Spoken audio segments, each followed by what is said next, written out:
So when you would come with, oh, what about this sequence? I was like, that's a great sequence. Doesn't outweigh the rest. That's a great bit of acting. Doesn't outweigh the rest. Like it, and it's like internally, I keep trying to convince myself to balance the scales. Sure. And this one just couldn't do it. It's our BVS conversation over in the parking lot. I was just thinking of BVS. We went and saw BVS together. Yeah. We both walked out like, there's some coolness in there. Dear played. And we stood in the parking lot and just like talked about it like we used to do. Yeah. Because we didn't have like children and lives. So we just like literally like, hang out in the Friday, parking lot. like and a talk. midnight screening on Thursday, we would be out there till like 4 a.m. just kind of talking about it. Over the course of that conversation, we accidentally convinced each other, oh, that wasn't really very good, was it? Cold Pop!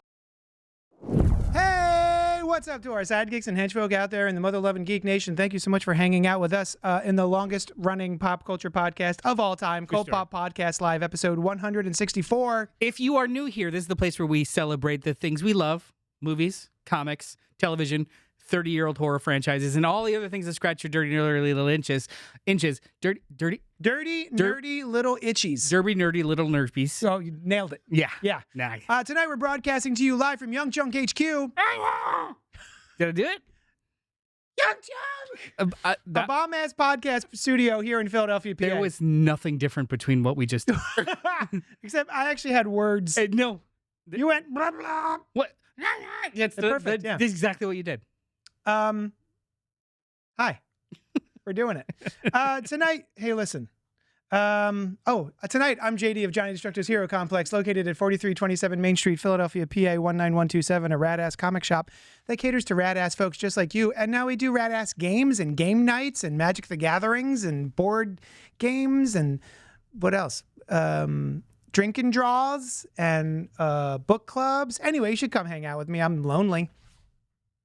Joining us tonight in the role of Alice is a host of the High Risk Wrestling Podcast. The High Risk Wrestling Podcast. High Risk Wrestling Podcast. The High Risk Wrestling Podcast. That's my third time here. And I like kind of forced JD to have me on today's show. It's true. No, I asked.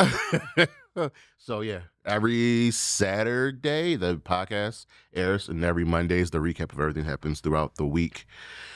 I was gonna 6 years, 6 seasons in. I was gonna ask what the format is because I haven't had a chance to listen, and I haven't watched wrestling in about 20 years, and my nephews now are getting into it hard. I cover WWE and AEW. They're either one, the top two, TNA, CMLL, AAA, NXT, Ring of Honor, New Japan, Pro Wrestling, and the independents. All of them. Yeah. What's your favorite? AEW. I'm a sicko for life. Yeah. We are going to. Their next big show is at Louis Armstrong Stadium in New York for Double or Nothing Memorial Day weekend. We will be going up to New York for that. Are you picking up all the DC variants? I hope they're way over. Yes. I've been meaning to check in on him. I haven't seen him in a while. Mm-hmm. How is Junkyard Dog doing? Ooh. He's better, but He's good. He's been sick. He just got out of the hospital. Oh no way! I know you were just like, that's the name that's old. Ha ha. Yeah. A lot of the old guys are. Yeah. How's Andre the Giant? Oh, that's worse. A lot of the older guys are either in really, really good health or they're slowly starting to fade away. Yeah. You can just like me. Law of averages. I'm crumbling.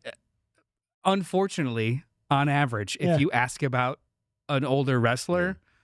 Not doing well. It's either not doing well or not doing. They murdered people and then themselves. Like there's a lot you find out about Hulk Hogan. There's the whole Jimmy. Well, he's like racist, right? Yeah, there's the whole Jimmy Snuka trial. You had Christopher Wild, but it's like he also had the worst case of CTE ever imagined. I actually just watched those, but the Dark Side of the Ring. Yeah, Dark Side of the Ring covers the plane ride from hell. Oh, that was a good one. There's a lot, but for all of that, there's so much. Whatever you can find, whatever you kind of like in professional wrestling, whether it's serious or technical or funny. The women have been killing it for like 20 years now. There's so much to love. I'm gonna be on my deathbed watching wrestling. Oh, right on. Nice. Wrestling is comics. Wrestling is like it's high drama storytelling. It's weekly, so the shows never stopped. So the continuity for like the WWE goes back all the way to like the 60s with Bruno Sammartino. AEW is only 6-7 years old, but their history goes back to probably the last 15 years in New Japan Pro Wrestling and the Independence with Ring of Honor. So like, there's a lot like also the way that it's structured story wise is just like soap operas, where you can actually just like start All My Children now, even though there is 50 years of continuity, because they will just continue to go and then bake in points where they will articulate the beefs and how deep they are and what I'm gonna do and what this means. Like it is, and one company will like tell you everything, so you don't really need to pay attention. Whereas the other one's like, we want you to watch so you can see the tiny little details that we add to the show. I haven't I'm not as deep into it, but I am constantly impressed by just the. And we're in WrestleMania season. We'll see if they make any money this year. But did they break even last year or something? They made a lot of money last year. They decided to go back to Vegas this year, and they are about 20% behind in ticket sales from last year. And then next year they're in Saudi Arabia. It's part of the reason why probably a little less popular. Hey, Noel, aren't you from a physical space? I am. My name is Noel, and I'm from a physical space, a digital space to celebrate physical media at physical_media_space. Some say at physical media space, all underscores. Either way, like, comment, subscribe. Love you. We also want to draw your attention to the producer extraordinaire, Vicious Marshmallow, a.k.a. The Dork Knight, a.k.a. Terry the Terror of Manayunk, producer Terry, as well as his trusty sidekick, Noah. Why is Noah capitalized? Oh, hello. We're on a handheld today. Oh, 2 questions. Hi. If anyone's watching or listening and wants to know more about Yunkjunk HQ, the space and services, where can they inquire? Honestly, I would inquire on the Cult Pop Go podcast page. Where you're at? Yeah, because you guys should go there so that these guys are more famous, like you always say. Second question, what's the best part 7 of any film franchise? It's Mission Impossible. The best part 7 of any film. Mission Impossible. 6 is the best one. No, I mean, I could say... Fallout? Wait. That wasn't What's the question again? What's the best part 7 of any franchise? Mission. Best 7th iteration, man. Okay, so the best chapter 7. For me, it's Friday the 13th. Star Wars. I could say Star Wars because it's before the blasphemy that is episode 8. Oh, Jesus wait. Christ. So episode 7. There you go. 8 is the best. Thank you. 8's disgusting. I love 8. 8 ruined Last fandom. Jedi. I actually had a Last Jedi shirt on earlier, and I took it Fans off. ruined fandom. It's true. Part 7. Fuck. It's a Nightmare on Elm Street. New It's Nightmare. Fuck. Yeah. I think. Yeah. Oh, I love that one. I don't want to say Mission Impossible because it's Mission Impossible. I dislike. Oh, wait. Actually, Furious 7 is actually pretty fucking fantastic. Yeah. You know what popped in my head was, I gotta get this right, because Creed is a part of Rocky. Shit. So Rocky 4, Rocky 5, Rocky 6 is Rocky. It is 7. Creed is 7. Creed is number 7. That's the best Dang one. it. That's pretty good. Shoot. Wow, that's the best one. perfect. You're absolutely correct. It's 5. Winner. And Creed. Yeah. Nice. Good on you. There's a lot up there. That's awesome. Tonight we're going back to not Woodsboro, Pine Grove, Indiana, to bring you our thoughts about the #1 movie in the whole wide world, Scream 7. But before we do that, we're going to read emails, jibber jabber about what we've been enjoying this past week. And remember, if you're here live, which someone is, Yep. I think if you're here live, It always says 0, but I know it's a lie. jump into the chat, comment, like, subscribe, hit the bell icon so you know when we do go live and or post new content. Do we call it content still, or W in the chat if we go with content, L in the chat if we go with content? Chat. Don't say content. Yeah, don't say yeah, that's right. Yeah. If you're watching this after the fact, it's not Wednesday at 8:13 p.m. Eastern Standard Time. That's fine. Do that shit anyway. Comment, like, subscribe, hit the bell, because we like a little back and forth. You can also send us emails. Well, here's the thing. We got letters. We have letters. Oh, we got lots and lots of letters. However, this is specifically about Scream 7. So, should I read her email? This is from Alice. Can I scan it? Co-host Alice, who is not here with us this evening, because she does a non-spoilery part of her email and then a spoilery part of her email. I could read the non-spoilery, but I'll remind you. Remember what we did with Running Man at the end with that one with his email? we read it at the end. Yeah. So maybe we'll read it at the end. But we do have letters, and we will get to them shortly. We'll do half and half. As in, like, Half right now? before, no, Okay, right half before the before. review, Okay, and then great. after spoilers. Well, let's move on to the other portion of our show, which I lovingly call What's Poppin', wherein I ask Jeremy and Noel what was poppin' for them this week. Maybe they read a thing, maybe they watched a thing, maybe they played a thing, maybe they... Diddle the thing. I was going to say diddled, but then I stopped myself. Yeah, I mean, I was just saying it for you because I You knew I was going to say diddled. If there's a way to Listen, it sounds add creepy when you say it like that. Hey, Jeremy, what was up with you this week? I'm not the one that does What it. was popping for you this week? Such a loaded question for me because I watch so much stuff. So we Yeah. boiled it down because I've been to the movies. He sent an old-fashioned scroll. I've been to the movies of all the 9 things times he's since done. the Basically movie Santa's started. like list. All of my shows, games. So we settled on One Piece. Yes. I rewatched the live action One Piece. I am never, ever, as much as my friends want me to, I am never watching the anime. I know the anime. There's not enough life. There's not enough I life. know the Oh, there's not a anime. lot. I see. There's too much of it. I know the history. I know enough about it where I understand it. So I rewatched live action, and it does a good job of cutting out the filler. Mhm. But you know how when we have adaptations, they take certain liberties, and we either like it or we don't like it. Mhm. They did like 2 or 3 scenes that doesn't happen in the anime, in the manga, and added to the show. Which Oh, you've read the manga. Read the manga. I'm never watching the live action. Okay. That's Well, you've read it. Or Yeah. the cartoon, the anime. Yeah. You mean? anime. So the show does a really good job of like taking out the filler. And Mm-hmm. so my favorite character is I have 2 of them. One's Doflamingo, who we might never see, but the other one is Garp. And they expand on his relationship with his 2 trainees, which we like really never get in the anime. So we see him like instill confidence in them, train them up, and I'm sitting there like, Yeah. So it does a good, and like they got everything right with the cast. I also found out the girl that plays Nami is in one of my favorite horror movies, Fear Street in 1977. That was a good one. She plays Cindy Berman. She's the older sister that gets killed. Oh. She plays Never Nami. got past the first one. I liked I love 2 all- of the 3. So Fear Street. what I usually do is for the original trilogy, I'll watch 1. I love 1. I love 2. And when it comes to 3, I just skip all the witch stuff and go straight to Oh, them okay. I gave up back. halfway through part 3. I Three, was like, I don't care three is about this anymore. actually the longest one because we have Yeah. like an hour and 20 minutes of just Sierra Fear's backstory Mhm. to get back to 1996 and them trying to save the day. So Maybe I should just skip to the 1996 bit. Yeah. but I definitely enjoyed Fear Street. So yeah, One Piece. I've tried Sushan and I when One Piece first dropped live action. One of her clients was like, "Hey, you should check this out," and so we put on the first episode. We got about 7 minutes into it, and she was like, "Do you care about this?" And I went, "I don't know. I guess not." And we just moved on. I have also watched the first 2 episodes of the anime. Still didn't care. The anime to live action, I don't think works that great. I liked some of Cowboy Bebop, One of the second season so bad. and Go on. I did finish all of season 1 of Avatar: The Last Airbender. Yeah.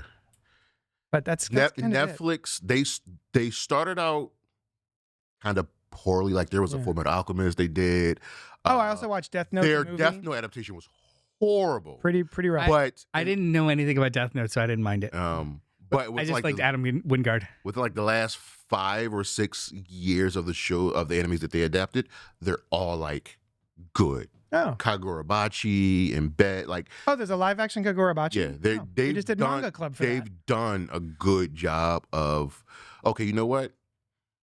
We care. Huh. Let's spend the money for this. Like Avatar was good, and now that they lost, Stranger Things is going. They need something, and it's going to be. We just found out Oda, the creator of One Piece, he claims to have wrote down what the One Piece actually is and dropped it at the bottom of the ocean.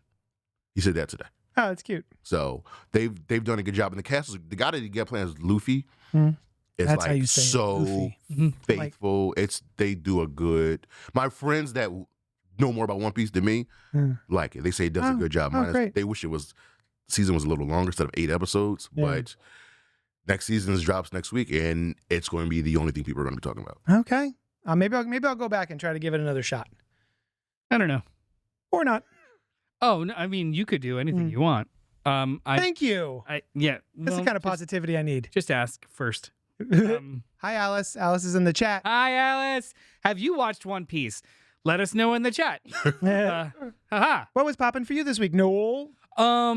Two things. One, Oh my God. this book back here. Oh yeah, that thing. Show it to Oh. us. I'm on camera.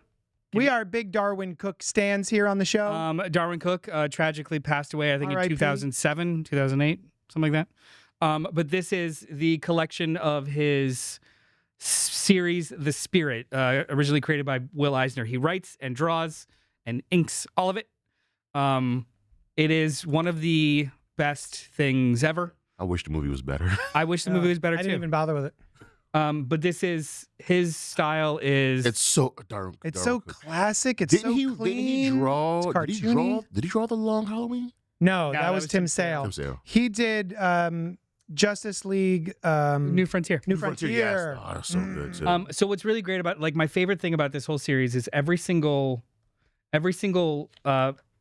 title page is drawn to be a scene in the book.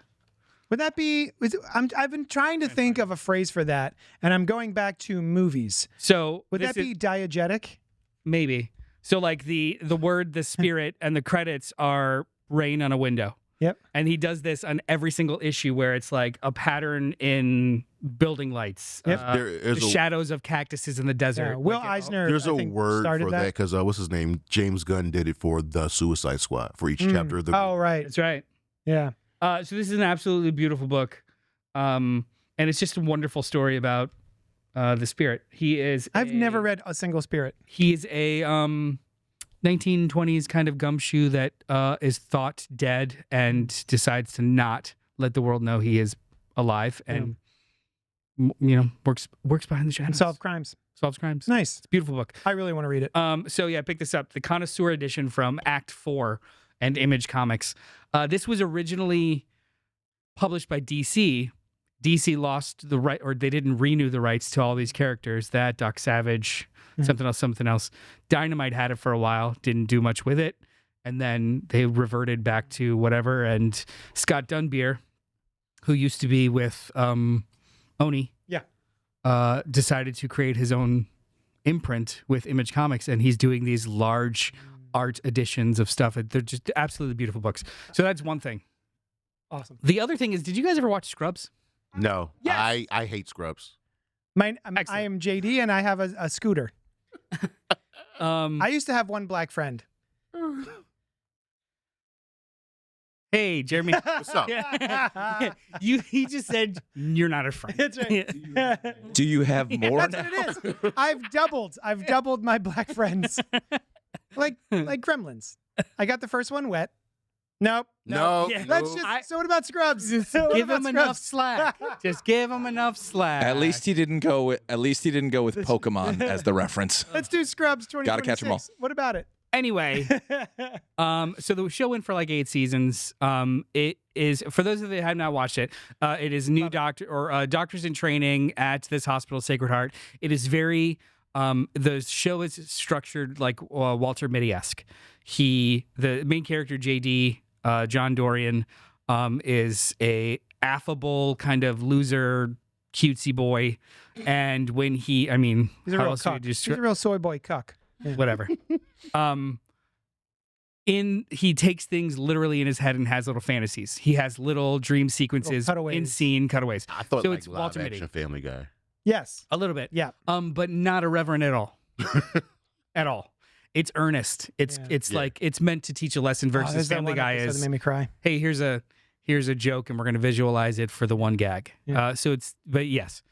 It went for like 8 seasons. It's very well regarded in most circles as just like a classic sitcom that people binge all the time. Mhm. Like it's not Revisit. at Office level, but it's somewhere underneath Friends of like people will watch it constantly. Yeah. Never seen a single episode How do you Oh. hate it then? because in college, my roommate and his girlfriend, that's all they would either watch Scrubs or the Food Channel, and it like burned into my head. It's like I can't watch Scrubs anymore. I can't. Are you still friends with those people?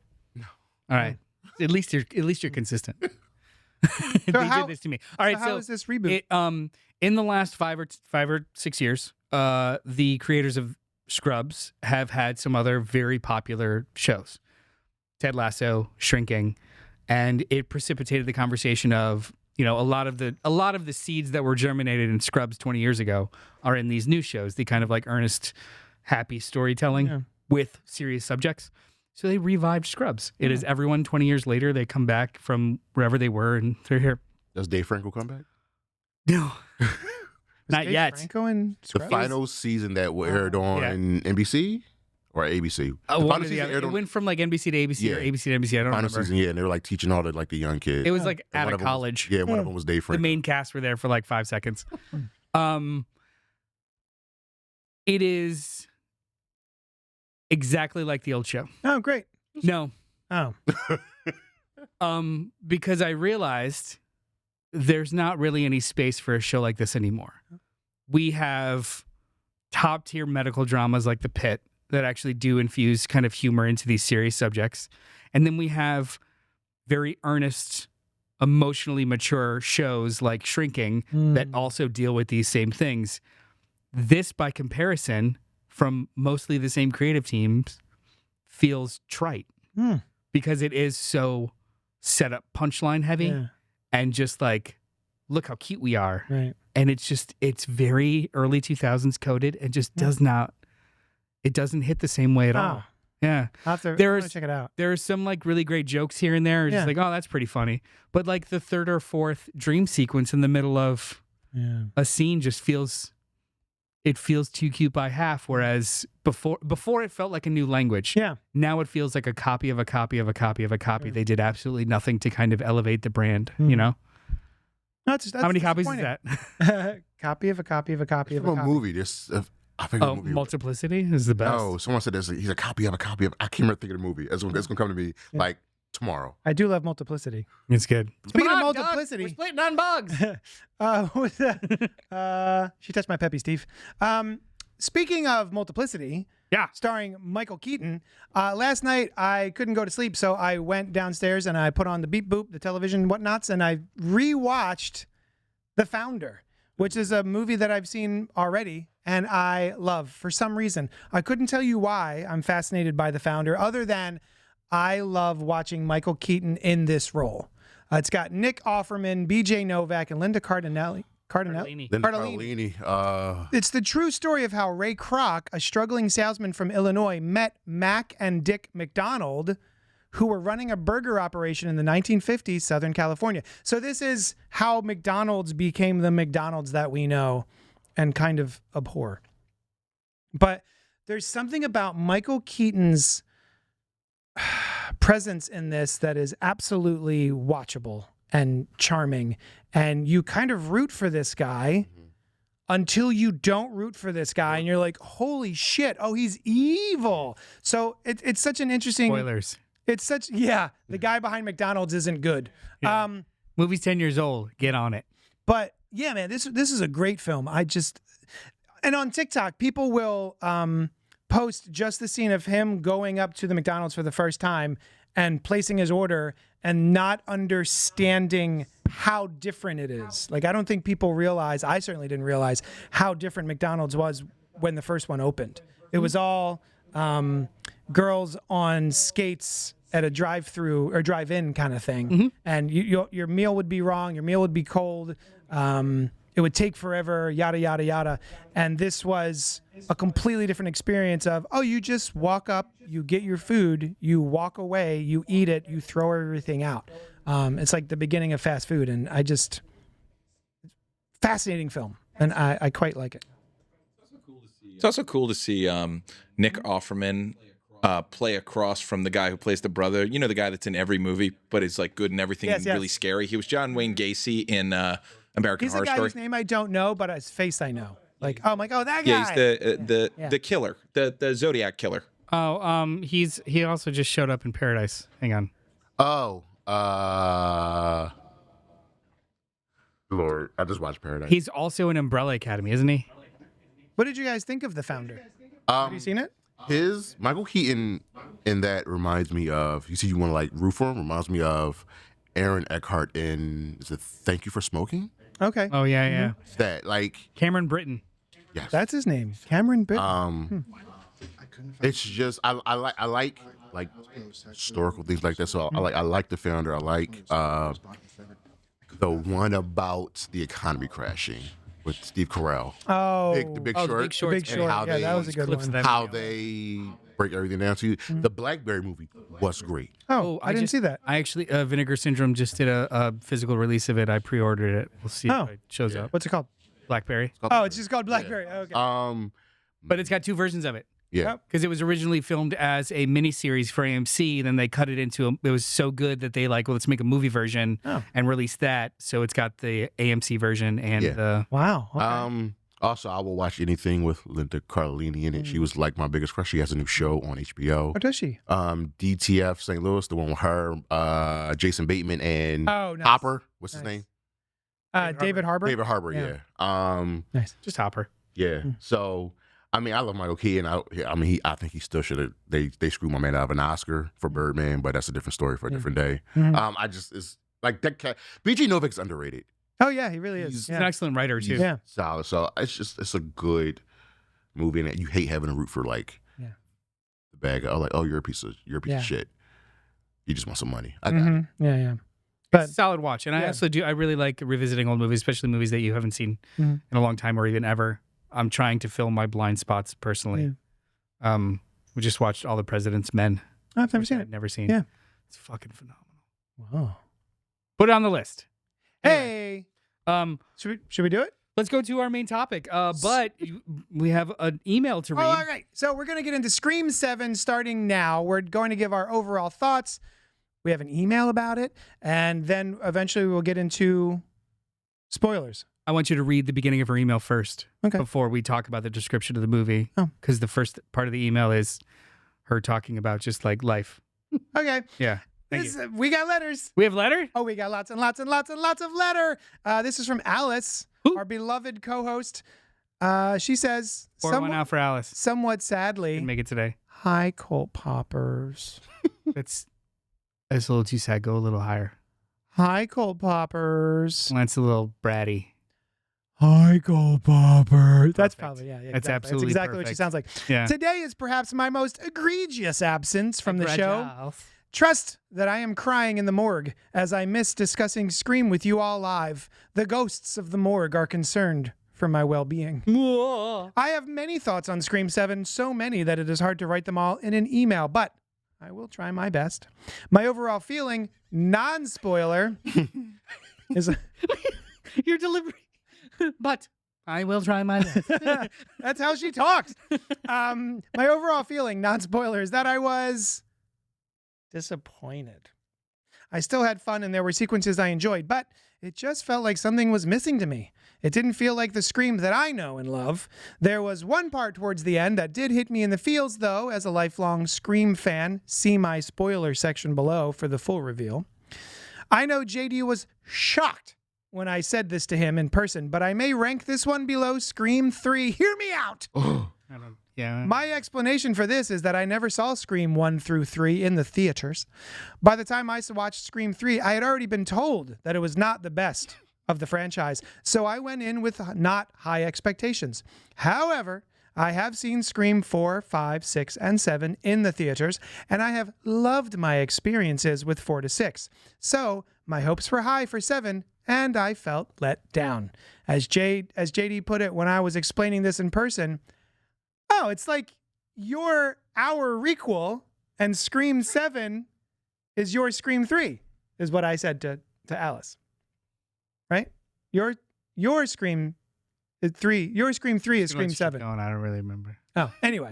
Basically, I was saying Scream 3 was the worst for me. And so because she wasn't around for that, Scream 7 is her Scream 3. That makes sense. Yeah. Even though I was 7 when Scream 1 came out. I was like 40. And then there's a spoiler segment, which we'll get to that after a spoiler segment. Scream 7, written by Kevin Williamson and Guy Busick, with story by James Vanderbilt and Guy Busick, who Directed by Kevin Williamson. wrote the last two movies. Yeah. Oh, They I wrote like the last two together. Starring Nev Campbell, Isabel May, Joel McKay, Courtney Cox, McKenna Grace, Anna Camp, Jasmine Savoy Brown, Mason Gooding, more people. When a new Ghostface killer emerges in the quiet town where Sydney has built a new life, her darkest fears are realized as her daughter becomes the next target. Determined to protect her family, she must face the horrors of her past to put an end to the bloodshed once and until the next one, probably. For all. Rotten Tomatoes has it at a 31%. with a As of today. popcorn meter at 77, which is the lowest in the franchise. Yes. Metacritic has it at a 36. and CinemaScore has it at a B minus. tied for lowest in the franchise. Yeah. It's making all the money. It was always going to make a lot That's of it. money. That's it. Yeah. Let's Paint the picture. The picture is Scream 7. Did I- So You feel like you're there with me? What is your relationship with this franchise? It's my favorite horror franchise of all time. I think That's up. it is. Got a ding in it now.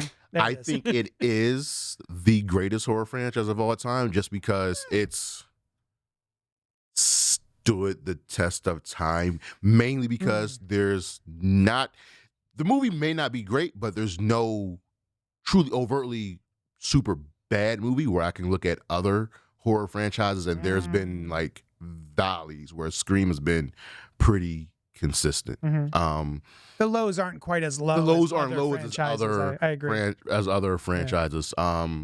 Like I have Child's Play up there because there's only like 2 bad Child's Plays movies. Name them because I don't The think there's bad any- ones? I don't think there's Curse and Cult. 3, Go home. Child's Play 3, What? It's got a You don't like great Child's Play wait. 3? I hate Child's Play 3's got a great third act. and Seed of Chucky. Yeah, Seed of Chucky's the one I that love Cult of the one Chucky. that I don't like. Seed is pretty bad. I love Cult You're of right. Chucky and the one that came after it. It's, No, one- it's Curse and Cult. Curse and then Cult, and then the TV show finishes it up. I'm still not over the show being canceled. It'll come back. The Didn't see Purge my movies are up there in my top 5 because they like Scream are consistent in telling the story of what's happening today. Like the Purge started out as a home invasion movie, but now you find out it's about, you know, money and politics, and the last one was about immigration and racism. So it escalates and escalates. So, like, I know what they were telling with Scream, but we'll get it. We'll Yeah, get to that. nice. And I mean, I saw it twice. I was always going to see it twice. I like to see. You saw Scream 7 twice? Yeah, I saw it. I always like to see a movie. The first, if I'm looking forward to it, the first time as a fan, Yeah. I enjoy myself, and the second time as let me critically watch it. So I Yeah. saw it Thursday in the regular theater, and then Sunday I saw it in what's that 4XD or 4DX. 4DX. That's what we did. We did 4DX.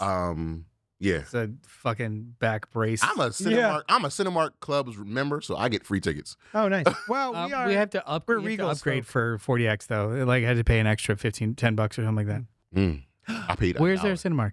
Cinemark? There's one at the 40th? 40th in Walnut, and then the other one is in Pretty nice. Somerdale. That's the one I go to. Did you get a popcorn bucket? No, I don't own a single popcorn bucket. Oh, I don't eat come on. popcorn. You didn't even. you didn't get me a popcorn Did- bucket. I got a poster. Without spoiling we got that, one too. did your opinion adjust between the two screenings? It got slightly worse, but I don't have it as like what the loud voices are, and I don't have it worse than 3. I still think 3 is the worst one. Yeah, me too. It's 3's winning in my mind right now because even though it's trash, it's better presented trash. This is why I always see the movie twice. Where were you? Where were you? You were heading as we were heading into the theater. How were you? What were you feeling? Were you excited? Were you like, meh? I was optimistic. I was optimistic. I was. I think 5 and 6 are. Time is going to treat 5 and 6, not unlike what happened with 4, is going to treat them very fairly. I didn't realize people seem to hate both of those movies, 5 and 6. and I like both. I of those think movies they're very I have much. 5 is my second favorite one, but fine, 1. I love 6. I just 5. rewatched 6 the other night. I was like, holy shit, this is baller. So I love this 6 movie. is a incredibly flawed movie. Yes. Yeah. but it's so fun. It's That, yes. Yeah. Because half the stuff that happens in hang New on. York shouldn't be happening. Right. even if it wasn't fun, stylistically, it's beautiful. It looks really good. yeah. These, like I forgive so much if I'm having a good time or if I am impressed or wowed, just visually, aesthetically, the whole nine. That's not what this movie offered, but that's not the point. I was cautiously optimistic. I knew all the shit that was that happened that precipitated the 5 different creative direction turns. I knew all, but still, a lot of times creativity thrives under pressure, like coal in a diamond. I know. It's the second movie was made in under a year. Yeah, start to finish. Like you could do it. Yeah, but it took about 15 minutes for me to start like settling in that. There's like. I'm glad your expectations changed because like I feel like a lot of times when people lash out at either a show or a movie is because they have high expectations or something they want to happen doesn't happen. So they lash out. Oh, we'll get into this. There are things that I wanted to happen. Those did not happen. That's not why I didn't enjoy it. Yeah, I and he'll tell you I try my best, especially with like movies like so Scream is on the surface a horror movie. It's actually a whodunit. They're mysteries. Yeah, whodunit versus the who catch 'em. Yeah, the mysteries themselves are usually key factors, and you just kind of have to buy that. Everything else is just like table dressing. So it's not like I'm following Ghostface from movie to movie. Each movie can have its own vibe, as long as it kind of maintains the ethos of Scream, which is to reflect pop culture and or the genre, which this movie doesn't do either. But no, I was. So I was hoping for the best, but it was in about 15, 20 minutes in.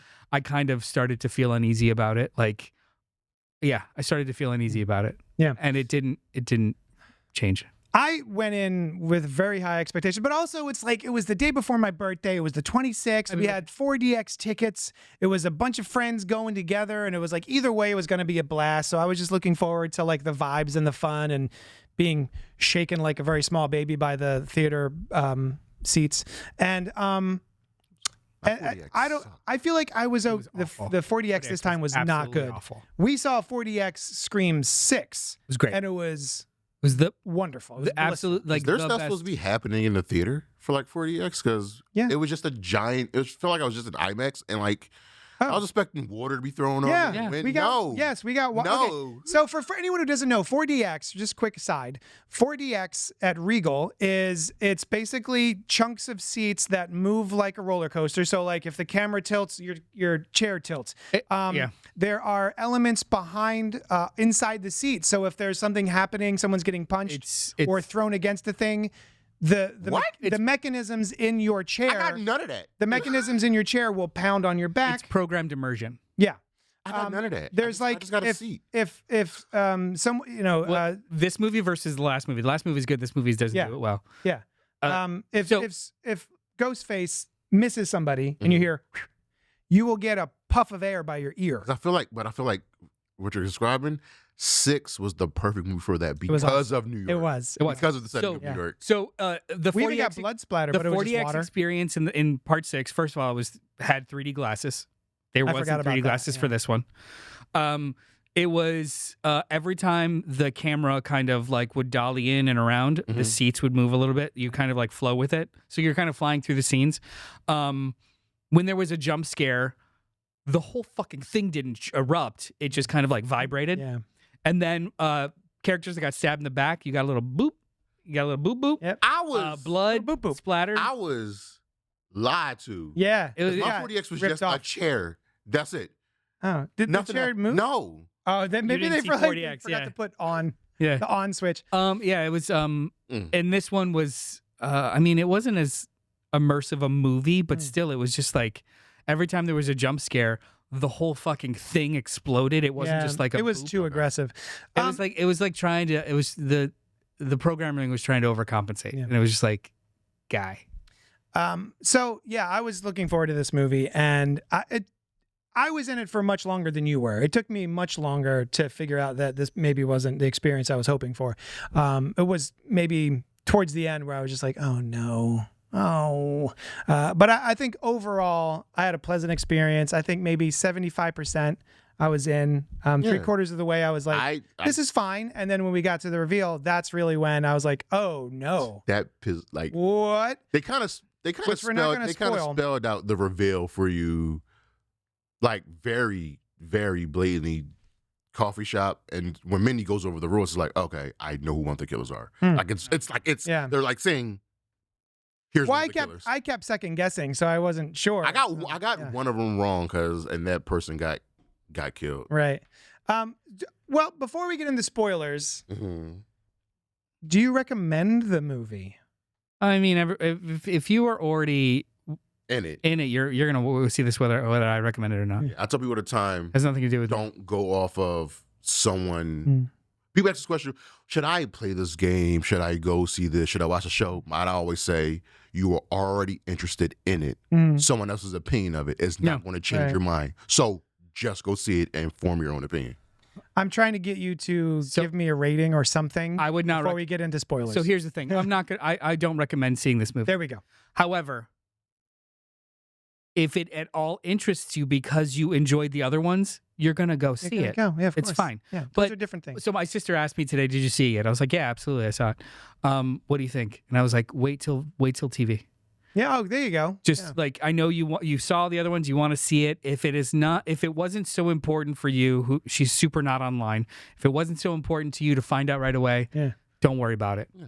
Just wait till it's on Paramount Plus, watch it, and be like, "Oh, it was fine." There's been a couple of times we did it, like, you know what, this could have been on streaming. But see, my experience was opposite of yours because I left both screenings. People were like, loving it and happy and go lucky. And I go online, I'm like, you have people that don't like it versus the people I know a bunch of people that really did like it. So it's such a weird spot. With stuff like this, at least my own internal dialogue, I try to convince myself to like it, or at least like are the things, because there's no such thing as just not liking something completely. There's always at least something to pull, and it comes down to, is the stuff that I do think is subjectively good outweigh what's subjectively bad. And for me, this movie didn't. So when you would come with, oh, what about this sequence? I was like, that's a great sequence.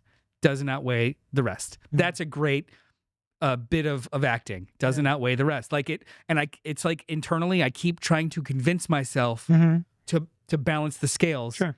And this one just couldn't do it. It's our BVS conversation over in the parking lot. I was just thinking of BVS. We went and saw BVS together. Yeah. We both walked out like, there's some fucking coolness in there. And we stood in the parking lot and just like talked about it like we used to do. Yeah. Because we didn't have like children and lives. Yeah, We just literally like, hang out in the parking lot. Like and a talk. midnight screening on Thursday, we would be out there till like 4 a.m, just kind of talking about it. Over the course of that conversation, We're just like, oh no. we accidentally convinced each other, oh, that wasn't really very good, was it? Like we talked through the beats, like, oh, wasn't that cool how that happened there? I was like, yeah, but that was really cool there. Like, why did they do that? That didn't make any That sense. happened Didn't with make any me sense. Why would they- when the new Mortal Kombat movie came out. And I'm a huge Mortal Kombat fan, so in the history, my one friend, we were doing a review. He didn't like it. So I started asking him, tell me exactly what you didn't like. And so he's like, I gave it a 50 out of 100. And as we're talking, he's like, you're right, Jeremy, now I'm at a 60. But he's like, well, what about Cole? I said, well, if you can't have the movie be just about Liu Kang, but you put an original character who interacts with everybody, it's easier to bring on the character. He goes, damn, now I'm at a 70, Jeremy. So like, that's funny. You're balancing the scales and you're like talking, you're trying to convince yourself. So like, I left thinking it's not great, but I didn't hate it. I mean, I saw it twice. Yeah. And I'm going to watch it again because I love Scream. Like I've never rewatched. I've not seen Scream 3 probably in the last 15 years at all. I've seen all the other ones at least 10. But one and 2 at least 20 to 30 times. Yeah, That's probably right. Yeah. 4 I've seen at least 15 times. I love 4. I've seen 5 and 6 at least 10 times each. I can just throw them on and like chill. I'm going to watch this again because I love Scream, but I didn't leave like this was. I want my money back. You know what? I very rarely feel that way about anything. I want my money back. It's an experience I had. Only time I ever felt like that was the last night. Oh. Transformers. Oh, that was fucking awful. Which one? What? The last night. You know what? The second Mark Wahlberg Transformers. Okay. I watched all of it. I still can't tell you what the plot of that movie I rewatched all of them. It's well, let's not. Let's stay on track. We're gonna have a Transformers Before podcast. we go into spoilers, even though this thing's up, I want to go through the chat real quick. Scroll up for pink, pink, pink, pink, pink. Keep going. Keep bring it. Okay. The Scrubs reboot is slightly infected with the now common virus of millennial writing, and Noel's assessment is largely correct. I don't care though. The chuckles are so far worth the time. I completely agree. Like if it was just, it is, and I hate this term, Pink. I'm really sorry. It's second screen viewing. Oh no! I could literally play a game on my phone, look up, see something cute that JD and Turk do, Give it a chuckle, and then keep go going. back down. I mean, to be fair, that's I mean, And it like probably it is, always was. it is second screen viewing. pure candy. I just don't know if it has any weight or will last. Full disclosure, I don't bother watching past the 5th season of the original. It started to eat itself. Yeah. And Saint Saucy's in the chat. Hey, buddy. Apparently, he wrote an email, Sorry about that, bud. and I have it here. This isn't a spoiler for Scream 7, he says. Let's go. All right, real quick. Hey, all, if you've seen the trailers, then you know the opening scene for Scream 7 takes place at the Mocker Freeman house, which has been turned into a murder museum / B&B, complete with fake pools of blood, police tape outlines of where the bodies landed, a motion sensor activated Ghostface robot, and a landline where you can receive calls and answer slasher movie trivia. By the way, I love that. I thought that whole sequence was really fun. My question is this: who the fuck allowed that to happen? Did the mayor from Jaws move to Woodsboro? Surely you have to have some sort of permits to do this, so who signed off and what sicko came up with the idea in the first place? Stabathon, I can understand. It's a bunch of careless / heartless teens, but this clearly had money behind it. Alice, which theater merch did you get? We didn't get any theater merch. I ended up with everything but the talking Ghostface doll, but I didn't want it anyway. I really wanted the popcorn bucket of him in the door. Like it's him like coming through a door with the knife and like the scratches. That looked really I have cool. one question about Scream. Well, shut up. Hold on. I ended up with everything. Noel, are you ready to root for the Hammond Bears? Or will Oh, it be fuck the off. Indiana Bears? It won't be either. They'll still be Chicago. Or maybe it will be a different mascot altogether. It The will- Hammond wind turbines. They literally will change nothing about branding or name. It's just going to be a stadium in Indiana. So there's a land dispute for the Chicago Bears. They've always been in the city of Chicago, but they needed to expand. The stadium is like 150 years old. It's Yeah, small. One of the It'll- oldest stadiums in, yeah. like all the sports. So if they want to host a Super Bowl, if they want to have a dome, they can't do it literally on the shore, the sea, or the shore side of Chicago. So they tried to get more land from the city of Chicago. They're playing hardball. They're like, well, there's this whatever land right over the border that's like near. So they would technically be in Indiana. However, there's like 10 teams in the NFL that aren't in the cities they're based Cowboys in. play in Irving, The Texas. Cowboys play in Irving, Texas. Giants. The Giants. Jets played in Jersey. Yeah. So like it doesn't. They're still going to be the Chicago Bears. Yes. They're just going to The have a Chiefs stadium. are literally moving from Kansas City, Missouri to Kansas City, Kansas in like 2 years. Do I funny. want that to happen? No, I want them to stay in Illinois. But honestly, it is a bitch getting in and out of the city to go to a game. So it being in the suburbs alone, great. JD, have you noticed the plot of Ready or Not 2, Here I Come, looks awfully similar to Exquisite Corpses by James Tynion? I did notice that. Yes. Ready or not. I just call it Ready or Not. Here I come. I hate Right. Not Ready or Not hate 2, Here I Come. Yeah. But I will. I can't wait to go. I can't wait. That was one of my number one looking forward to. I'm going to try and it's the 20th. It comes at the same weekend as Project Hail Mary. Yes. I'm definitely more interested in this one than that one. I'm more interested in Ready or Not. Yeah. I mean, I kind of am, but not really. Huh.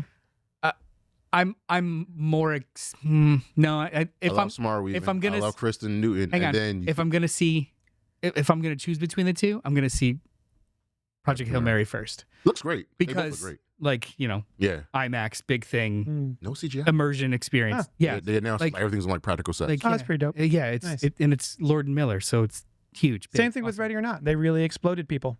Let's get into the spoilers. What I was for- gonna say, Oh. Sam wants to see the first one, doesn't know anything about it. Oh. So She's not watching. how this precipitates, because even the trailers they showed like a They do. There's a it's lot like, of no, yeah. don't do that. It's for Oh. people who've seen. It's still one of the first best. one. Yeah. Scream 7 spoilers starting now. Here we go. God, where do we start? So, okay, we were talking about Saint Saucy's email where we talk about the Stu Mocker house. Mm-hmm. Hey guys, why did they do that? Can anyone tell me? Oh, Why do they keep making this mask? Wait, hang on. Money. No. Why? I'm sorry. Let me rephrase the question. Why did the killers do that? Which part? Burn Kill the them? house? The whole Stumacher sequence. As with Jessica what was the said, purpose? it was to draw Sydney back to Woodsboro, and Gail was like, "I know Sydney's not going to Woodsboro. I'm going to Indiana, where she is." Also, I mean, that's not too terrible or different. If they want to make you believe the whole time that it's Stu Macher, him burning down the house that they've monetized or turned into a thing, that makes sense. Also, why did they want her to think it's Stu? I don't know. I don't give a shit. Exactly. Right? Like, oh, It's not for they anybody. burnt down Stu Macher's house so that they could get Sid to think that Stu Macher was involved, and then they also had AI of Stu Macher, but then I mean, also why? If I want to be could have not done any of that. Hang on. If I want to be charitable, it's to traumatize her as much as humanly possible because the motivation of the killer was to recreate and magnify her trauma so she could continue to be the final girl that she is. Jessica lays that all out. Yeah. Okay, so Jessica, one of the killers, one of the ghost faces, says she's upset that Sid didn't participate in part 6 and go to New York. So why did she think that burning down Stu Macher's house would send her back to Woodsboro? So I think she you're being, wouldn't even. Yeah, wait, no. You're being too linear about it. It's not this one thing leads to this other thing. They needed to create an ecosystem where it's believable that Stu Macher is back. Part of that was destroying the house and then breadcrumbing from there. The asylum. He's been here before. Oh no, he's gone. Like it's not a one. It's just a bunch of stupid steps in between. Yes. Just the one stupid step. Also, I don't think that they wanted to draw her too. No. They just wanted to create accountability or at least the possibility. He weren't going to do it with Billy. Yeah, he did that for the last 2 movies. So like, it's stupid. Yes. But there is a stupid logic to it. Like that's fine. Yeah. I think a lot of this movie, in retrospect, because we walked out of the theater and you had all these problems with it, and I was like, I don't know, it wasn't that bad, blah, blah, blah. I was really there for Sid and her relationship with her daughter, and I'm just there to watch Sid exist, and see some kills. And I thought it was overall pretty solid. But then the further I get, the more I think about it, the more I'm like, why did they do this Stu Macher thing?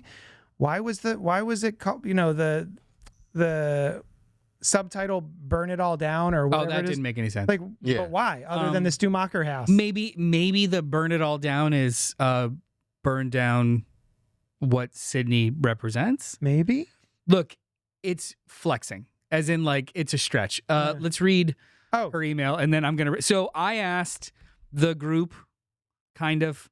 I decided to write down my prediction for this movie a week before it came out and put it on paper and like closed it up. And Alice also wrote a thing. So we'll share our things and see how close we were. I mean, you want to read yours? Yeah, go ahead. Bring it up. Spoiler segment for Alice's email. All right, my theory that I had written before seeing this movie, I thought Stu was alive. I know, I'm sorry, I just love him. Because Scream 2022 mirrors Scream 1996, Macher house, boyfriend as the killer, and Scream 6 mirrors Scream 2, takes place in college, boyfriend / previous killer's family are the killers. I thought Scream 7 would mirror Scream 3, in the sense that there would be the reveal of a single killer who had been pulling the strings from the start. Stu motherfucking Macher. Was this driven by my love for Matthew Lillard? Obviously. Have I been predicting Stu's return since Scream 2022? Also, obviously. I am a Scream conspiracy theorist at heart, and when the trailer for Scream 7 showed Sid and Gail going to a psychiatric hospital, I was so sure I was right. However, when we see Sid get a FaceTime call from AI Stu very early on, the wind was taken out of my sails, which surprised even me, because there was no way they would reveal Stu as the killer that early in the movie, which I have a response to. The more I thought about it, the more I think the element missing for me was the killers being horror movie fanatics / making more horror references. The killers were revealed to be Sydney fanatics, not just horror fanatics. Does that make sense? Perhaps on a rewatch, yes, I will still rewatch, I will appreciate it more. Some things I did enjoy. The scene with Tatum and Sid in the wall avoiding being stabbed. So fun. Love that sequence. And I did cry when Sydney told Tatum why she named her after her best friend. Yeah, it's a great scene. Yeah, it is a great scene. I have been and always will be a Tatum stan, and I've always been bothered that she never got mentioned more in the sequels. Hearing Sid talk about her very best friend and how strong-willed and brave she was hit me in all of my feels. Okay, that is all I have for the mental. Is all I have the mental capacity to type right now. I for sure will share more thoughts when I am back on the show / as they come to me, because I will never stop thinking about Scream. I love you all, Alice. So if you may, if it's okay. Yeah, sure. We'll come. The one thing that she had said, oh, there's no way that they would show us Stu in the middle of the movie, because then we'll know that that's not him. And so my response to seeing Stu doing the call, the FaceTime, was, oh shit, they're actually doing something different with the franchise. We're not going to follow the same pattern this time around. That's how we're burning it all down. It's got a different, but different steps, right? So this time he's going to reveal he's here, he's in charge, and it's the whodunit element will still be there because he has employed other people.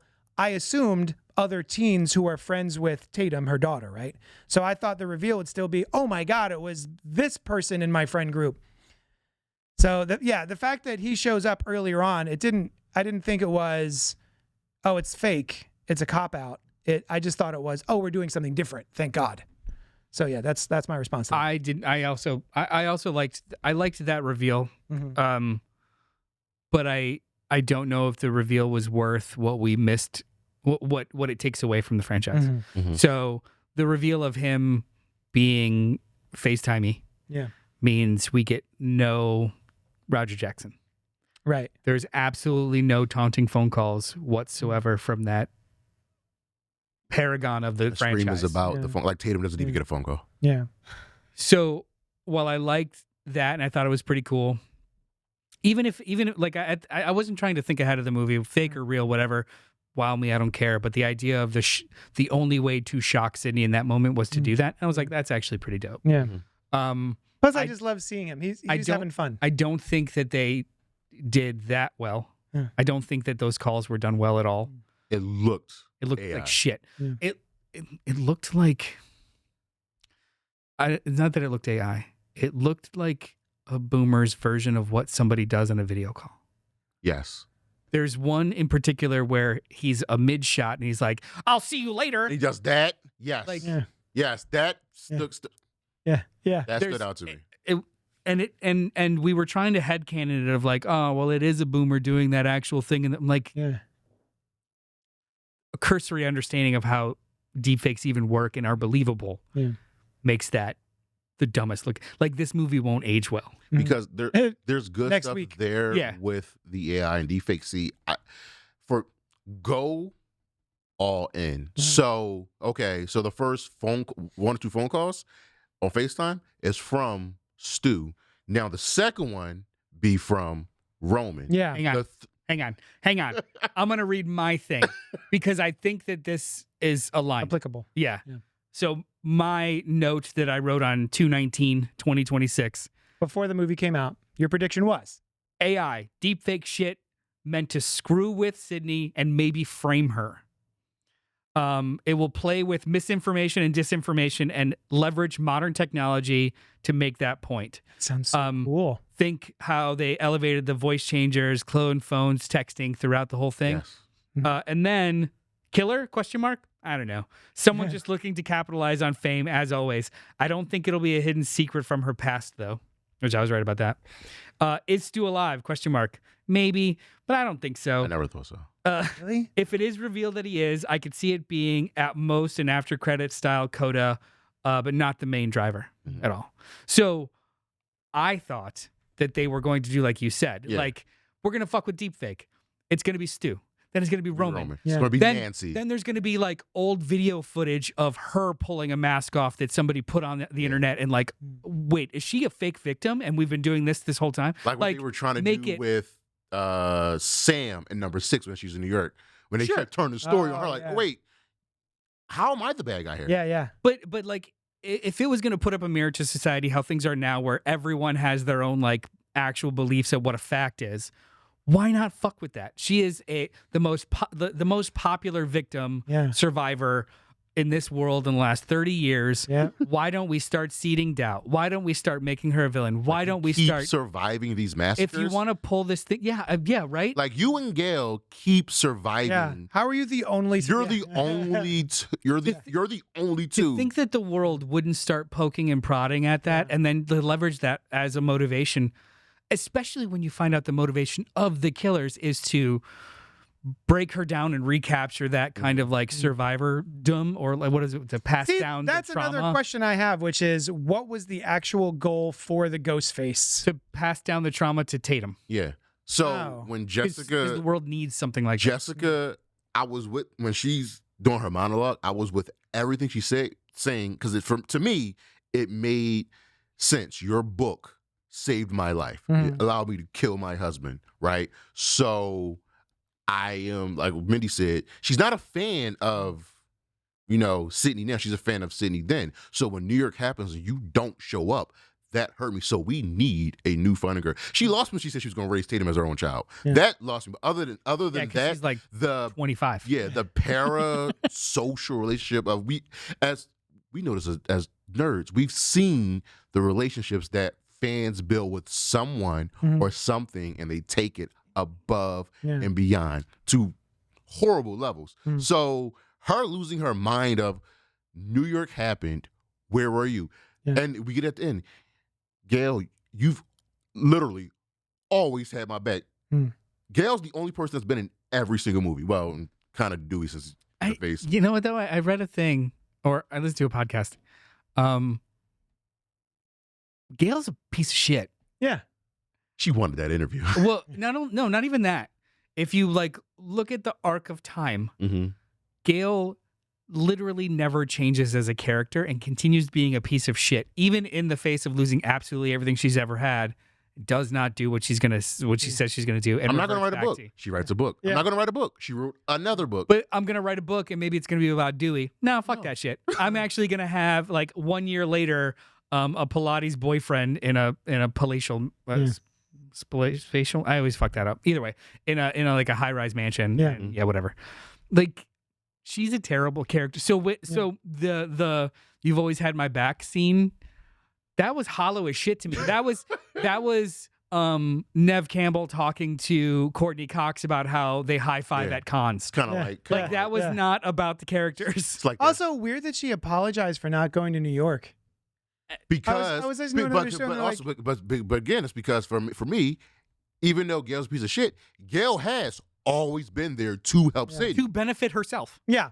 She's been- never still- been. She's still been there to she's benefit still herself. been Yeah. there. Even still, number Hey. 5, Sydney came when Dewey got killed. For Killed. Dewey. Dewey. Because of Dewey. I- So like, look, I get it, but Gail's an ass. Yeah. But she's an asshole that cares. She truly does I do- care for Sydney. Yeah. Like I like they I made her the agree new with that, Dewey yeah, with the nerve damage. Gail is always looking out for number 1, but you can tell after 30 years. Yeah. I'm an asshole, but Sydney, I got you. Yeah. I thought it was an interesting scene, but I also kind of get it. Of like, oh, we're kind of frenemies.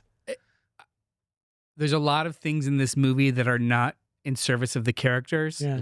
They're to service the fans. Right. Yes. And that was one of them. Yep.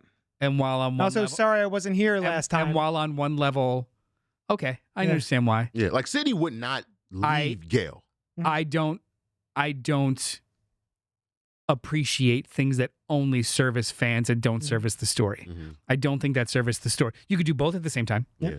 But in that scene where they're doing that, it doesn't serve. It makes me feel good, May I? but it doesn't do anything for the story. I want to piggyback off of what you're saying because one of the very first things that happened in that movie that made me go head tilt was there is a scene in the very first Scream. Billy climbs through the window to see Sid. I thought we could reenact a little bit of blah, blah, blah.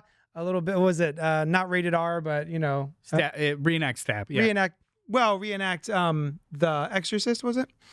And in this movie, the new boyfriend of Tatum, whose mother went through so much trauma, this guy thought it was cute to come in through her bedroom and say all the exact same lines from Scream 1 to the exact same song. From the same lines as Stab One. No. That's fine. That is a fine way for you to do that. And then the world, I'm in agreement with you, but the original sin is that Stab One knows what happened in Scream. That's what I'm saying. That's where I'm headed. Not that they're blacking Scream. Yes. Yeah. If the scene was slightly different, then I would be like, oh, yes, he's just redoing Stab. But they're doing it for us, the viewers, not the viewers of Stab, which was really annoying. And then something else happens again later that is just for us and is not for the characters and doesn't make any sense. I don't remember exactly what it was, but yeah, I was like, why are you redoing this whole scene that no one would know about? Well, yeah. Even if why would that scene even be in Stab? The only person that knows about it would be Sid. Because Sidney and Billy. Because this is getting in the weeds. I'm sorry. Stab is based off of the Woodsboro killer, the Woodsboro murders by Gale. Gale and Sid are not friends. Why was never Sid interviewed Sid? Right, they've never had an interview. There is no reason that Gale would know about that bedroom scene from either Billy, who's dead, or Sid, who won't talk to her, or Tatum, who's dead, or Tatum, who's dead. So there's no reason for Or that Stu, scene to who's even dead. be in Stab to begin with. Yeah. For him to reference. That's what I'm saying. That's the original sin. The original sin is like that fucking while ago. I also think that the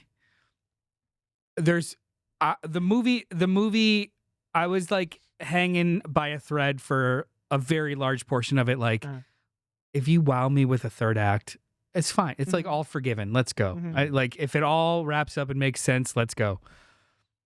It lost the fuck out of me with the giant reveal of all of the other AI characters, which were inside the house? The beer. Yeah, I was thinking. I love that. No, that's not a Scream kill. No, that's Terrifier. That's Michael Terrifier, Myers. or that's Scary Movie. I also too didn't look good. Yeah, it just didn't look good. It was all like CGI. And also, it's one of the killer's kids.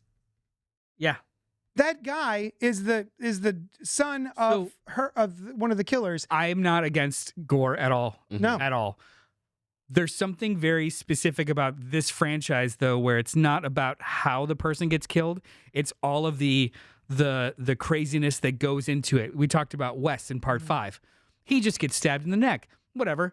But it's an entire sequence of almost getting there or this or that. Opening doors. 4, where they tease.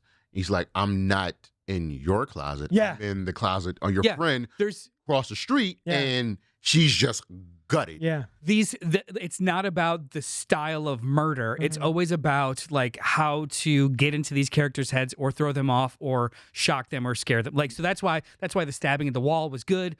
But just like Michael Myers style, like rip someone's face off. Like that is not this franchise. I can't remember her name. Clara O'Connor? I have no idea. The girl, she's in Ghostbusters. She's in the new Ghostbusters. McKenna Grace? No, not McKenna Grace. Claire. She plays Alex. She plays Lucky. She plays Lucky in Ghostbusters. Oh, yeah, but this movie, her name is like... Yeah. Him, like, she's evading him. That reminded me so much of, like, the raptor scene in Jurassic Park. But, like, she, like, everything leading up to her death, I love that she's evading him. Yeah. And she's getting it. And then he's like, whatever, and slides her across the bar. Yeah. That's a good kill. And then he's like, to finish it off, steps on her neck. Yeah. Like that's, I get what that's a Scream kill. Leading up to that kill, or McKenna Grace, I thought was one of the killers. Yeah. I was so mad. Also, that was borderline. The beginning, those were Scream kills. Yeah. And that was a way to make it a Scream kill, but also just as like newly violent, of like the knife slowly going in his eye. Yeah. That was absolutely awesome. But like a beer tap and then coming out of his mouth, it's fucking a cartoon. And it's not even like it was something that just happened in the middle of the fight, right? Like that guy is down, that kid is down. Ghostface goes, grabs him by the boot, drags him around the bar, lifts him up, puts him on the like it's such an extended kill for no real reason. It is a very much a Michael Myers thing, but considering Kevin Williamson's favorite all-time movie, which I heard about this on a different podcast today, was Halloween. We also get that wonderful Ghostface Michael Myers shot in the beginning of this, where he's just dark enough that you hardly see him. There's a couple times they do that. I love that. That is honestly the only visual flair that he applied to this entire movie that I thought was cool. Yeah. Actually seeing like a stalking face. Yeah. It happened in the garage once. It happens Yeah. in the house once. Mhm. Because I know he's That was in there. the kitchen. Yeah, it happens in the kitchen. I know he's there. Play with it. Yeah. But just him being like a lumbering killer, Yeah. it's not this franchise. And also too the other all the AI reveals of these Aged up. geriatric Aged up. Roman, Nancy, and Dewey. Yeah. these age, and also too it had the aesthetic of, hey, can you just like film something with your cell phone? It's literally real what quick? they did. That is, honestly, it wasn't even bad. It was offensive. It was cringe. It was so offensive. Like I said, I would have rather Stu's a call, Mhm. Nancy's a That call. that would have Roman's been a more call. interesting. If a Like, different person called Kept every calling time her, I would have. instead of just like, let's have a montage for three, Like we 3 know, seconds. like if we know Mickey is there, would have just Mickey just randomly called her. Even, you know what? Even if they did that, sorry about that. Even I'm a grabby boy. Even if it was stuff like that, having different killers call her. Mm-hmm. What if you had old dead friend Tatum call? Like if you're doing this AI thing and you can AI anybody, yeah, torture. have It's torture. about- it's torture about the her with torture. like people she knew who died, who were friends, or have her deep roommate. fake Tatum, because daughter From Tatum Scream 2. never gets a call. Yeah. Have deep fake Tatum FaceTime Tatum. There's You could even have Sid call. Oh my God! You could have had Sid call Tatum to get her to go where the killer wants her to go. Laura. Yeah. Go all in. there's Just like they did in Scream 3, right at the beginning of Scream 3. The voice changer. You were Roman. Not Roman. You're Roman. this entire conversation is convincing Hot. me it's validating what I already thought or felt. This is the most straight line, boring way to tell this story. Yeah. And that's why. So there are things in this movie that are clean and slick. There are things that are enjoyable, but at the end of the day, it is so aggressively mid Mhm. that I can't handle it. It's not even bad enough to be fun. Mm. And they suck all of the fun and humor out of this movie. Fucking Even watching- Halloween Ends has more humor It does. than this movie does. I feel like Scream 8's probably going to be tighter and better. Here's the thing. So the last Same creative movie team, that I don't Kevin care. Williamson was like, it was his that I love. Did a horror movie called Sick. Oh yeah, we saw that. That's all him. Mhm. So if He didn't direct it though. He didn't direct, but he was like the executive producer. He was the only writer. If it's like his baby and they give him Scream 8, then I feel like I don't think he should be behind a director's chair. Yeah. he doesn't have to direct it.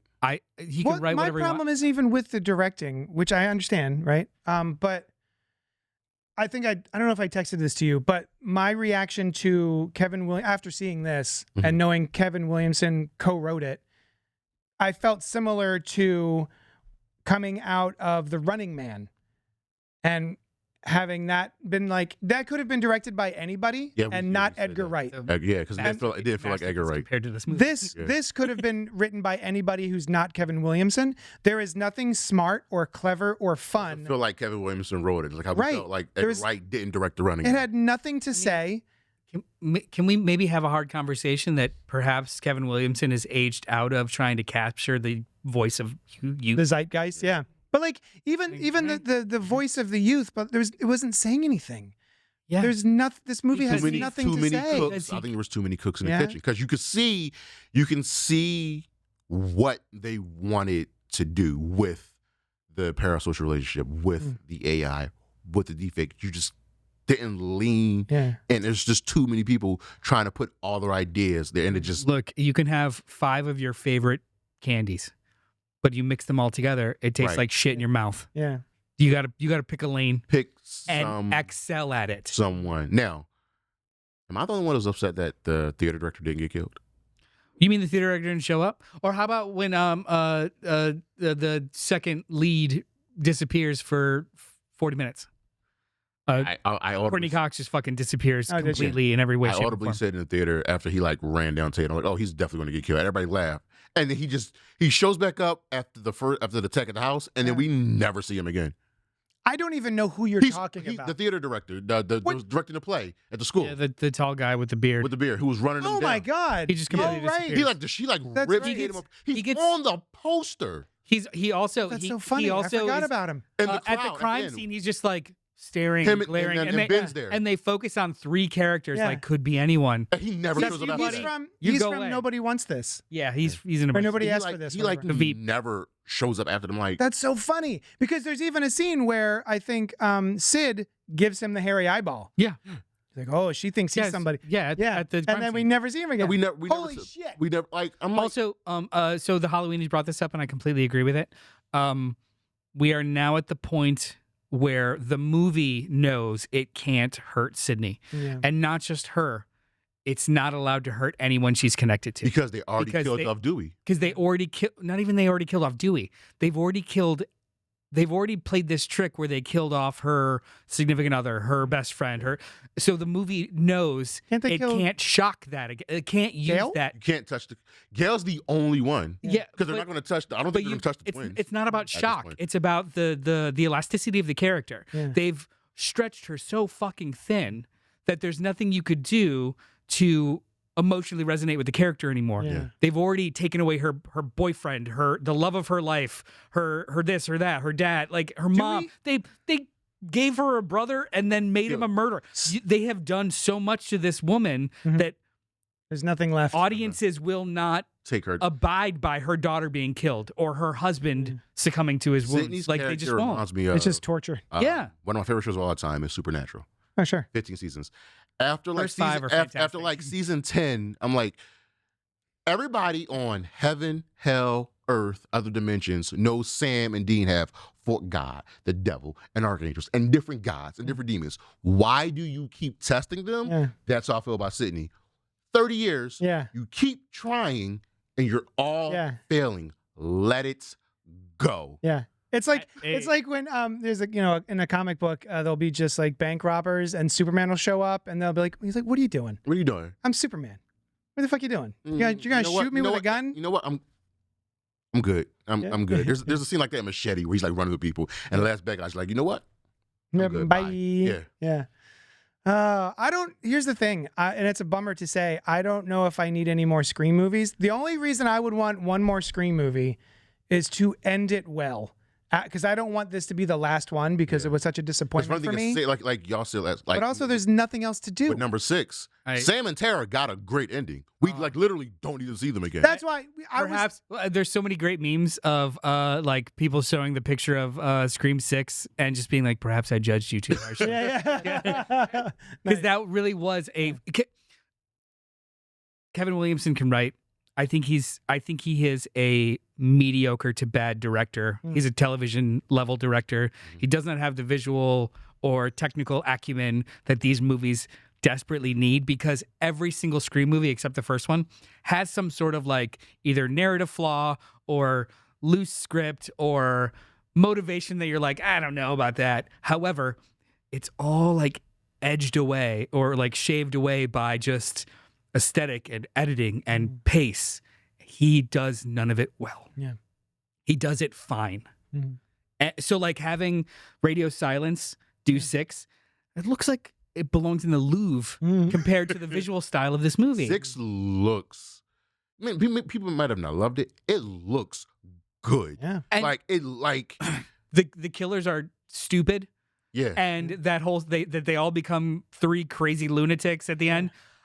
It's almost unforgivable because it's so silly, but all of the sequences within that theater, just the theater itself as a shrine, so much like fun. it is I love pace and setting and mood, and this movie has none of that vibe, none of that chill. What I like about that sequence, my favorite part of the sequence, I just rewatched it last night, or the night before, was a Ghostface cop, dad, whatever his name is, calling to tell them that Kirby is she left the FBI 2 years ago. It's her, blah blah blah, and you're like, oh my god, it's Kirby. Oh no! And then like psych, it's dad Ghostface, but Kirby, she's around. She lives. I had an idea. For Kirby's still alive. Scream 7. Uh-huh. What might have helped?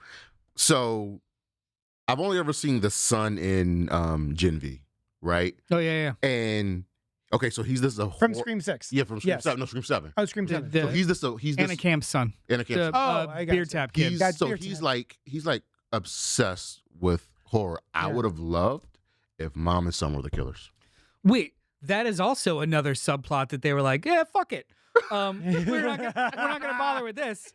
The whole so also in our zeitgeist is fucking murder porn. Yeah. The idea that people are obsessed podcasts, documentaries with real crime. You had a character who introduced it. Yeah. Doesn't matter. AI, it's real. It's a thing. Yeah. Is employed terribly. Doesn't even understand the technology to talk about it in any kind of like Meaningful way. intelligent And or Tatum meaningful way. turning so quickly on Ben in the car. It's you. You know what? When I'm putting away my laptop, I do it like this, fully open browser all the time. Like fuck, it was stupid. Yeah. And then for no reason whatsoever, I know you're not the bad guy. Like, But why? But why? Why do you know that? Yeah. 15 minutes ago, you smacked him with his expensive laptop. Hey, also, how did Ghostface know the code to get into the oh, because it was Anna. Anna Camp. It was Anna Camp. She knew the code? Yeah, they were best friends. Oh. Yeah. Okay. Well, didn't it wasn't. I think there was like a throwaway line about like But you, I didn't even you see, that's opened the up thing. for her. I or didn't some realize shit. they were she- best friends. She trusts her with. I thought they were just, with you know, the- like with the coffee shop. our kids hang out together. We're acquaintances. Yeah. I didn't realize they were like besties. They were mom friends. They were soccer mom Yeah. friends. Yeah. Ugh, what a bummer. Uh, Big Apocalypse says, raise his hand. George Wendt's character in Dreamscape, by the way, great movie, was the author of a book called Stab. They even show the cover when he shows it to Dennis Quaid. That's all I've got to contribute. Hey, I love Dreamscape, and I need it to be restored in 4K. Yeah, I would love to get a copy of Dreamscape. That's a great movie. Anything else? Funniest two things that were hilarious to me in this movie. One intentionally, one unintentionally, and just added a shit cherry on top of the shit sundae. The first thing that was actually funny was the picture of Tori Spelling. Yes, I peeped that in the background. Yeah. Because she is What? she's Yeah. she's Sydney in Stab. Yeah. So the fact that in his like little room Yeah. he worships the movies, like that's fucking great. Yeah. That's a great pull. And they don't They explain, don't explain it. Yeah. and it's perfect. The other thing that I truly hated, and I think this like I'd have to ask Alice if I like audibly did something because I was just like was they shoot her face off. Oh, and it's Violence, like it didn't feel part of the scene. yeah. A real interaction by somebody that's cold or like, you know, has seen something like this before to somebody that hasn't would have been like, are you okay? Yeah. It was just, you okay? Yeah. In a split second, not even a full heartbeat or breath after shooting this woman's face off, Her daughter. Sydney turns to her daughter and says, are you okay? Yeah. No. Cold. Yeah. Just like Like this a is- hug or this something. This is what, no, not even emotion. This is what I'm talking about, pacing. There's no actual beat to the moment that they just shared. It is the most inorganic turn. You okay? That's it. Well, it's because it's played for a laugh, I think. And it's not funny. Yeah. Like, if it was played for a laugh, you just experienced this with your fucking daughter Mm-hmm. who Like let's take him. No. undercut. This is what Terry complains about that isn't actually real in the MCU. Yeah. Where you have an emotional beat and you undercut it. This is Happened a lot with Thor. the fourth one. Thor, absolutely. Especially the fourth. Yeah. So the It's called bathos. Not pathos, but bathos. What's bathos? The thing Noel's talking about that I always say. Can you? I can make up words that don't have origins too. Why is it called pathos? Because it sounds like pathos? It's bad pathos. What? Oh.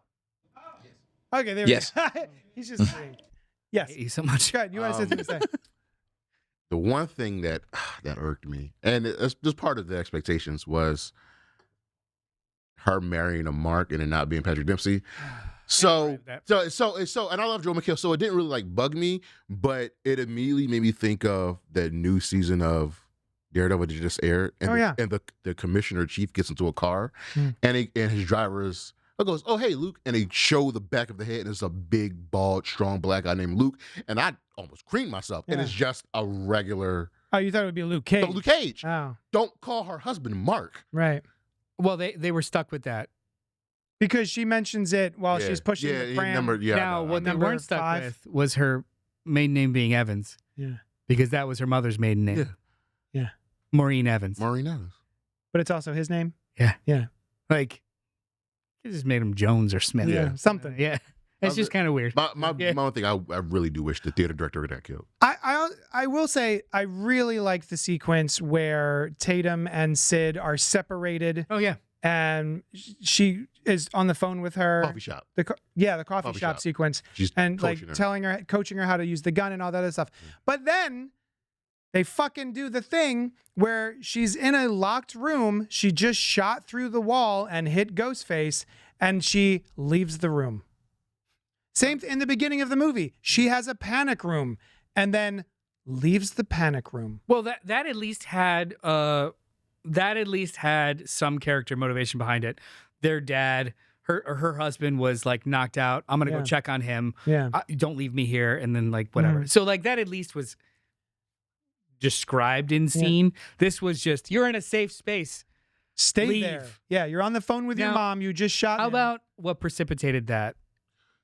Her deciding to run a fucking 5K instead of wait 30 seconds for Gil Yeah, to to come come out of with the the fucking with the keys. Same thing with the house. That could have happened in the car. Yeah. Like, oh stop the car! I can't get a signal. I don't You could have done anything to make it less. So there are choices. I'm getting amped up about this fucking movie. There are choices this movie makes that are at the detriment of logic. Yeah. Because there are ways you could do it that makes sense for the character. It's like they choose the easy path to not like bother. What you said about the third Spider-Man Tom Holland movie. MJ, I'll come and find you. No, Doctor Strange is right there. Yeah. Just wait. Yeah. At the very end. Just wait. You can just stay there. Just There's no wait. reason for you to walk away. He'll explain everything. The movie needs you to go away for some reason. Or in the beginning when he's casting a spell. Don't you think Doctor Strange will go, Peter, is there anybody you want to remember? Or Doctor Strange, can you make certain people remember? I haven't watched the end in a while. Is there like a fear on his part of like, I'll just repeat the same mistake? He says he's going to go find her, and I'm like, no, just wait. And then they're at the Statue of Liberty. And then when they say, I'm going to find you, they're like, you're not going to. What does he do? He goes to the shop, and then he just leaves. Yeah. No, just like you said, they just write stuff for the plot. Yeah. Also, Scream, if you're going to clear the house, that means check the fucking attic. Mm-hmm.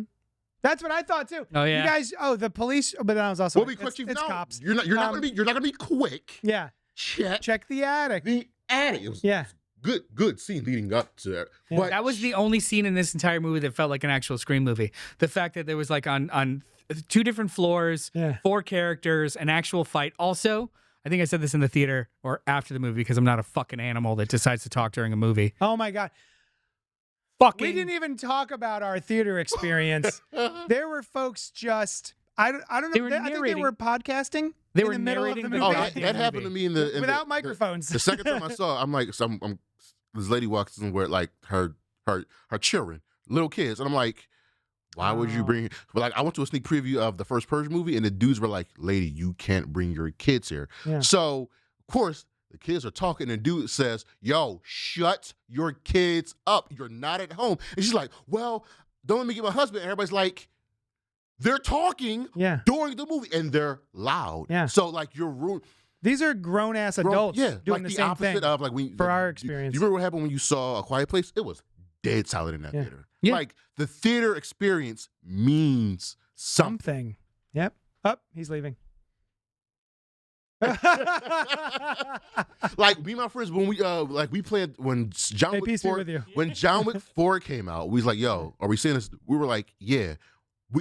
That theater, see, that's the different experience where the theater can be loud and rock because it's the experience matters. In context. Yes. Something crazy happens, emote. Yeah. Yes.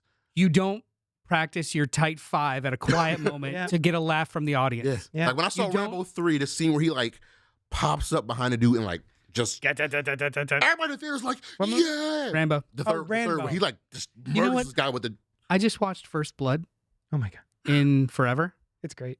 It's a phenomenal movie. It's a revisiting real it- movie. Revisiting it Was like Dennehy? 10 years ago, I was like, they made action figures and a cartoon out of this PTSD-ridden Yeah. soldier. The entire climax is him having an emotional breakdown about his friend exploding in then front of him. Go from And then it turns Rambo First into- Blood Part 1 and Part 2 to Rambo 3 kind of keeps that of him like, I don't want to do this. Then you get to the last one where he's just like mowing down Mexicans. gosh. They do become like MAGA fantasies. Like I think 4 and 5 end up becoming like America First propaganda. So, anyway. Can't wait to watch them. Yes, our theater experience. I actually did say, please be quiet after. Yeah. There's an escalation. There of was a lot of signals. shushing and There's like lean up really aggressively. Do the George Costanza? Yeah, like Look back. And they were directly next to us, and both Alice and I were like, yeah. and was then vibrating. it was a couple of shh. Had a couple phones Didn't go off. work. To the point where I think it was like maybe 3/4 of the movie I actually did loudly say, "Can you please shut up?" Yeah. And then it actually worked for a little bit, for enough. Anyway, anything else? And I would not recommend this movie. No. But you'll see it if you want to see it. You'll see it. If you want Look, to see it, you're if going to go see it. If you're on the fence, watch it on streaming. It'll be like in 3 weeks. It's fine. Whatever. There are so many good things in the movie theater right now. I just showed you. I literally saw everything I wanted to see except for Bone Temple, and now it's on streaming. I saw. That was great. I saw everything else. Bone Temple was That great. was better than Yeah. half the ones you And, like- rattled off, my guy. And then I'm like, I'll be at the theaters Sunday to go see The Bride, and then I'm gonna go I see. can't wait for the bride. I'm gonna go see Hoppers, and I'm gonna go see Project Hail Mary. And When's Ready- Hoppers come out? 13th? This week. This week? This coming week. I heard it's like Next the week. funniest. Bride. We're doing the bride next week. Yeah, I heard Hoppers with Pixar. Oh yeah, they're like all the way back. Nice. Yeah. Oh, good. Yeah. I'm excited for The Bride. Hey, I'm, where can they find you? Let's go with Instagram charismatic_creations52. That'll take you to pretty much all the other Wonderful. places I am at, and the podcast airs every Saturday. And you can find us also on Instagram and on TikTok at Cult Pop Go. Oh, you can find me on Instagram at Physical Media Space. That's physical_media_space. If anyone has any leads towards the Scream 2, 3, 4, 5 Steelbooks, let Noel and I know because we're both hunting no. for them, but they're very expensive. I'm good. I just need. I just need don't them. let him know. Just let I me just know. need them to make a 4 because Right. it doesn't exist. American 4 Yeah, because it's UK. only. and either hook me up with a used 6 or reprint it because I got that quadrilogy box. I'm You just gonna piece of buy. that's really expensive now. Mine's Quadrilogy. scratched up. Yeah, So I went to follow me on Instagram. You'll see. I'll see. I just ordered Scream 1 Steelbook. I'm not a Steelbook boy, but for these Scream movies, I really want all the Steelbooks. I had so like in Germany they made a 4-disc quadrilogy Yeah. steelbook, which is very very hard to find, I guess. But Yeah. it's only region B coded. $400. Yeah, new, $400. No, like eBay. New, Anyway, good. sealed. Sure. I went to a shop called The Archive in Bridgeport, I Connecticut. saw. It's Vinegar Syndrome's sister shop or something like that. Yeah. So like it's all physical media. It was the coolest goddamn place in the world. The front is all like new stuff. The middle is all used DVDs and So movies. jealous. The way back room is books and comics and apparel. Upstairs, all vinyl. So Like, is that where you got the quadrilogy? yeah. Oh, In their glass that. case. They had a Ooh. glass case with some like Yeah. things. I did not. I am pretty deep into physical media and then steelbooks and editions and stuff. I didn't recognize it at all. Oh. So I was like, and I saw the price on it. It said $60. What? So I was like, "What? Can I see that? What is that?" Mhm. He pulls it out and he was just like, "It's the first 4 Scream movies." I was like, "Is that like is it region coded?"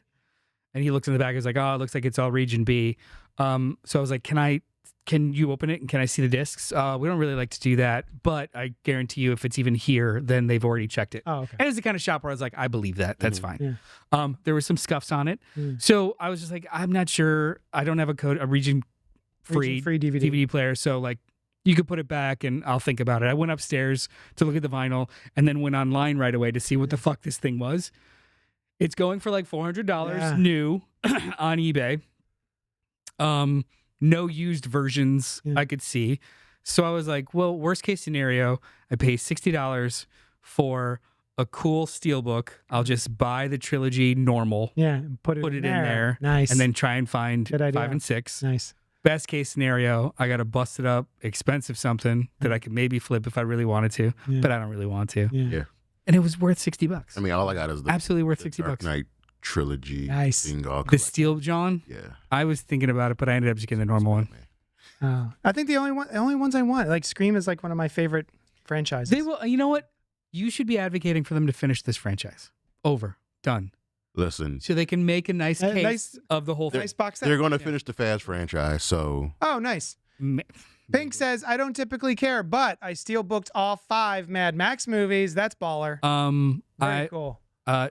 Pink. What are I've you doing? What's happening? Pink. I will. He's trying to grab it through the screen. In the I've gotten obsessed with like premium steelbooks. I scored Furiosa and maybe Mad Max or Fury Road eventually. In the Discord, I'll Let's chat it up. chat pictures. saw something on Make a your- sub channel of like physical Steelbooks? media Okay, or I something. saw something on your page about Mad Max, why people were kind of upset about Fury I love- Road. Oh, Fury Road. Because the kids, the Mad Max is not Mel Gibson. I'm like, Right. Yeah, it's like, it's his kid. It's the kid. It's the kid from Thunderdome. Uh, That's the theory. That's the theory. yeah, but I don't think George Miller cares. He doesn't. Like people asked him, he was like, that makes sense. Yeah, I don't care. sure. Yeah, he's like, I don't give a shit. All right. Thank you so much for hanging out with us on this very Wonderful passionate- conversation that we passionate had. We're friends conversation and about family. Scream 7. Let us know what you think. Email us at coldpopgo@gmail.com. Send me all your Steelbooks. I love you, and we'll talk at you later. Doo-doo-doo. See you next week for The Bride. Maggie Exclamation point. Gyllenhaal. Yunkjunk!